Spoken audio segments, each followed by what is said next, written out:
Have you ever felt like your faith makes you an outsider, like you're being laughed at for praying, judged for your beliefs, or dismissed for choosing a path of moral restraint? If you've ever felt that sting of ridicule, you're not alone. And what's more, this feeling isn't new. In fact, it's a story as old as faith itself. From the very beginning of human history, standing for truth and believing in God has rarely been the popular choice. It has almost always invited pushback, questions, and sometimes outright mockery. Today, we feel this in our own lives. A quiet prayer might get a strange look. Trusting in God's plan might be called naive. Choosing modesty in a world that sells exposure can feel like you reliving in a different century. But here's the most important thing to remember. The Quran speaks directly to this feeling. Allah knew this would happen. He tells us in the clearest of terms. Indeed, those who committed crimes used to laugh at those who believed. This isn't just a historical account from a bygone era.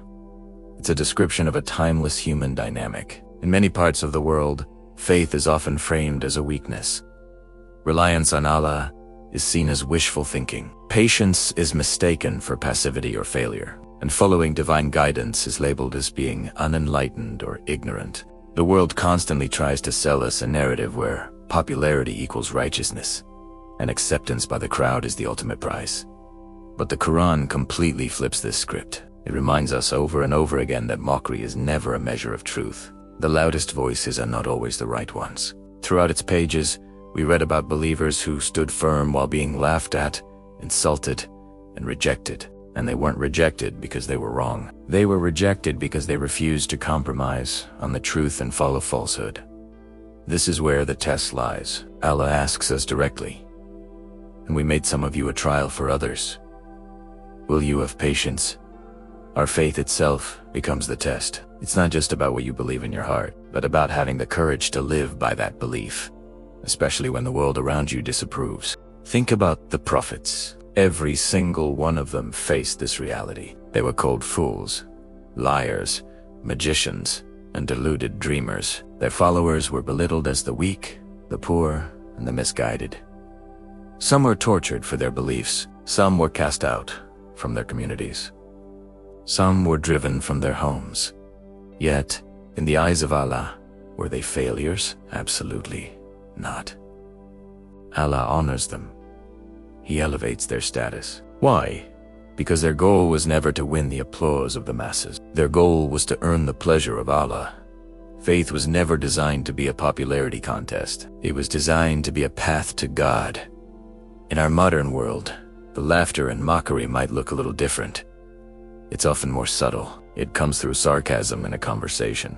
It comes through the social pressure to fit in. It comes through being quietly excluded, consistently misunderstood, or labeled as extreme simply for holding on to basic principles. A believer can feel profoundly alone in their workplace, in their classroom, or sometimes even within their own family. You feel it when you choose honesty while others are cutting corners. You feel it when you practice modesty while everyone else indulges. You feel it when you choose forgiveness when the world tells you to seek revenge. And in those quiet, difficult moments, a painful question can start to form in the heart.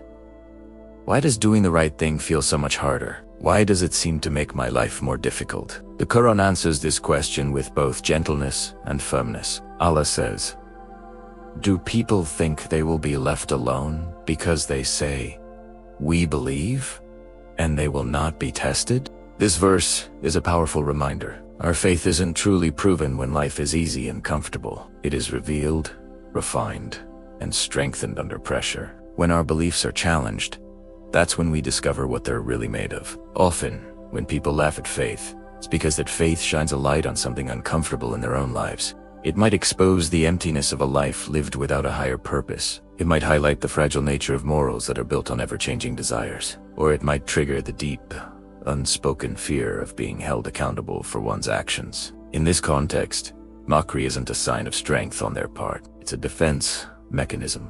It is a shield they use to protect themselves from a truth they're not ready to face. And this is why the Quran guides us on how to handle this mockery. It tells us not to internalize it, not to let it break our spirit. Allah says, "So do not let their speech grieve you. Indeed, honor belongs entirely to Allah. Let that sink in for a moment. Your worth is not determined by public opinion. Your honor does not come from the acceptance of people. Your value, your dignity, your honor, it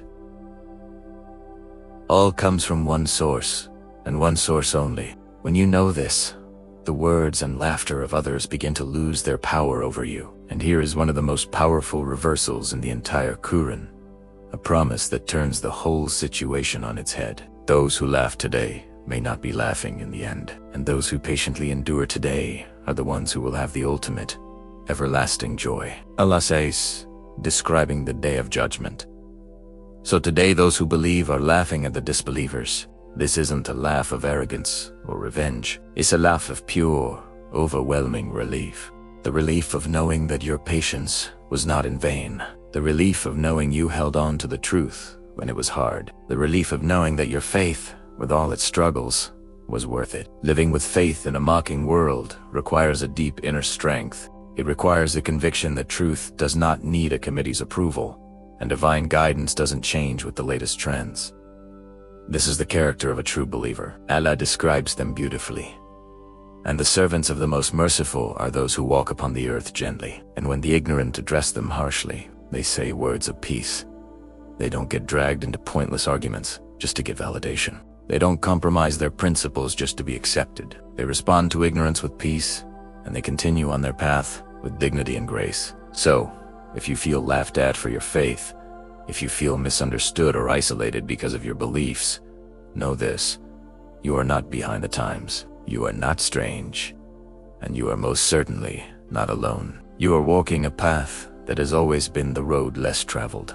It's a narrow path, yes, but it is the one that leads to somewhere eternal and beautiful. The laughter of people is temporary.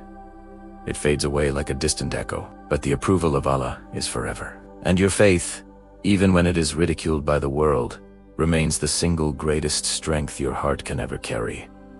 Hold on to it, cherish it, and never doubt its worth. Thank you for watching. If this message resonated with you, please like, share, and subscribe for more reminders. Assalamu alaikum.